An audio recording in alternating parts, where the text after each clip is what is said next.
Guys, welcome back to my channel. বন্ধুরা, আজকে তোমাদের জন্য নিয়ে এসেছি আজকে একটা ব্রাইডাল মেকআপ লুক 10 রুপিস। তো অবশ্যই কিন্তু ভিডিওটা কিন্তু স্কিপ করলে বুঝতে পারবে না। একটা লাইক, কমেন্ট, শেয়ার, একটা সাবস্ক্রাইব করে দেবে। তো বন্ধুরা, ভিডিওটা দেখতে থাকো। ফার্স্ট আমি এখানে একটা ডাবল গ্লামারি টোনার ব্যবহার করে নিচ্ছি, মুখেতে ড্যাব ড্যাব করে লাগিয়ে নিয়েছি। তো তারপর এখানে আমি 5 টাকার দামে যে ডাবল গ্লামারি একটা ময়শ্চারাইজার ব্যবহার করছি। এটা তোমরা যে কোনো লোকাল মার্কেটে পেয়ে যাবে। তারপরে আইব্রো সেট করার জন্য এখানে একটা যে আইব্রো পেন্সিলটা সেটা হচ্ছে এডিএসেরই ব্যবহার করেছি। তো এডিএসের পেন্সিলগুলো তোমরা এটা পেয়ে যাবে লোকাল জায়গায়।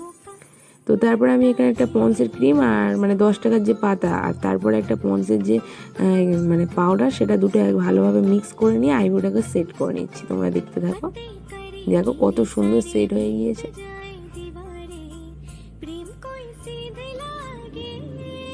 তো তারপর আমি একটা ভেজা ব্লেন্ডারের সাহায্যে এটা ভালোভাবে ব্যবহার করে নিচ্ছি, কারণ বন্ধুরা হাত দিয়ে ব্যবহার করার চেষ্টা করেছিলাম কিন্তু ভালোভাবে ঠিক করে হচ্ছিল না। কারণ আমাদের সবার বাড়িতেই একটা করে ব্লেন্ডার রয়েছে, আমরা প্রত্যেকেরই বাড়িতে ব্লেন্ডারটা থেকেই থাকে। তো তারপরে আমি আই মেকআপের জন্য ফার্স্ট ওই পন্সের পাতা যে 10 টাকার যে পাতা ক্রিমটা দিয়ে তার সাথে পাউডার দিয়ে তারপরে আমি এখানে দুটো লিপস্টিকের মধ্যে যেটা আমার শাড়ি ম্যাচিং হয়েছিল, তো আমি সেই লিপস্টিকটাকে ব্যবহার করছি। তো ভালো করে ওটাকে মিক্স করে নিচ্ছি ব্লেন্ড করে। তো মিক্স করার পর তারপর আমি কোণের দিকটা একটু কাজল দিয়ে নিয়েছি বন্ধুরা।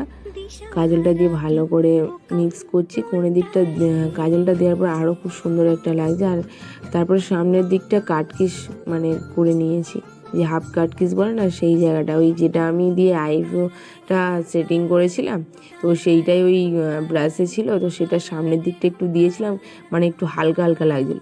তারপরে যেটা আমরা অরেঞ্জ কনসিলার বলি, তো সেটা তো 10 টাকার মধ্যে আর পাওয়া যায় না। তো সেই কারণে আমি একটা লিপস্টিক ব্যবহার করে নিয়েছি, যেটা আর একটা লিপস্টিক ছিল সেটার সাহায্যে আমি অরেঞ্জ কনসিলারের মতোই ব্যবহার করে নিয়েছি।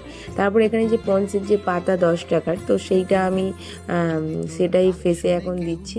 তো ভালো করে ব্লেন্ডিংয়ের সাহায্যে ব্যবহার করছি। তো বন্ধুরা, যখনই তোমরা ব্লেন্ডারের সাহায্যে ব্যবহার করো না কেন, ব্লেন্ডারটা কিন্তু আগে থেকে ভিজিয়ে রাখবে, তো আরও ভালো হবে। তো তারপরে আমি এখানে 10 টাকার দামে যে পন্সের যে পাউডারটা সেটা ব্যবহার করছি বন্ধুরা।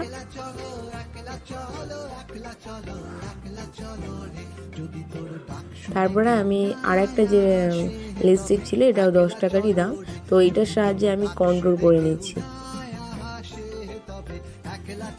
তো বন্ধুরা, 10 টাকার তো আর কোনো কন্ট্রোলে পাওয়া যায় না, তো আমি সেই কারণে একটা 10 টাকার দামে যে লিপস্টিক সেটা ব্যবহার করে নিচ্ছি আর ব্রাশের সাহায্যে ভালো করে ব্লেন্ড করে নিচ্ছি। তোমরা দেখতে থাকো। তো ব্লেন্ড করার পর আমি একটু পাউডার দিয়ে ওগুলোকে একটু সেট করে রাখছি। তো তারপর আমি এখানে ব্লাশার ব্যবহার করছি আর একটা লিপস্টিক দিয়ে। তো ব্লাশারটা ব্যবহার করার পরে আবার পাউডার দিয়ে সেট করে নিচ্ছি, যাতে যদি মুখে যদি ডিপ হয়ে থাকে সেগুলো একটু একটু হালকা হালকা হয়ে যাওয়ার জন্য। তারপর আমি এখানে একটা 10 টাকার দামে কাজল ব্যবহার করছি। এটা লাইনারও করা যাবে আর চোখের নিচটাও করা যাবে। তো চোখের নিচে কাজলটা দেওয়ার পরে আর 10 টাকার দামে যে আবার ওই লিপস্টিকটা একটু চোখের নিচটা দিয়ে দিয়েছি। তারপরে একটু কালো কাজলটা দিয়ে একটু সেট করে নিয়েছি। তো তারপরে আমি হাইলাইটার হিসেবে ওই ভেসলিন দিয়েছি 5 টাকার দামে, যেটা ভেসো কেয়ার। তারপরে মেরু লিপস্টিক